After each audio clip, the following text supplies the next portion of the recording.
ಅದರ ಒಂದು ಆಶೀರ್ವಾದ ಸುಯೋಗ ಅಂತ ಕಾಣುತ್ತೆ. 20 ದಿವಸದಲ್ಲೇ ಈ ಭಗವದ್ಗೀತೆಯ ಬಗ್ಗೆ ಮಾತಾಡೋಕ್ಕೆ ನನಗೆ ಅವಕಾಶ ಸಿಕ್ಕಿದೆ. ನಾನೇನು ಭಗವದ್ಗೀತೆ ಸಂಪೂರ್ಣವಾಗಿ ತಿಳ್ಕೊಂಡಿಲ್ಲ, ಕೆಲವು ವಿಚಾರಗಳಿರುತ್ತೆ. ಇವತ್ತಿನ ಚಿಂತನಗೋಷ್ಠಿಯ ವಿಷಯದ ಬಗ್ಗೆ ನಿಮ್ಮ ಮುಂದೆ ಹೇಳಕ್ಕೆ ಪ್ರಯತ್ನ ಮಾಡ್ತೀನಿ.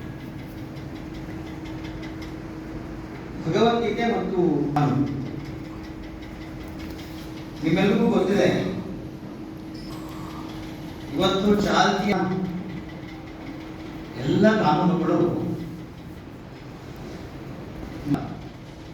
ಅಂದರೆ ಪ್ರಜಾಪ್ರಭುತ್ವ ರೀತಿಯ ಸರ್ಕಾರ ಹೇಗೆ ಸ್ಥಾಪನೆ ಆಗುತ್ತೆ ನಿಮ್ಮೆಲ್ಲ ಗೊತ್ತಿದೆ.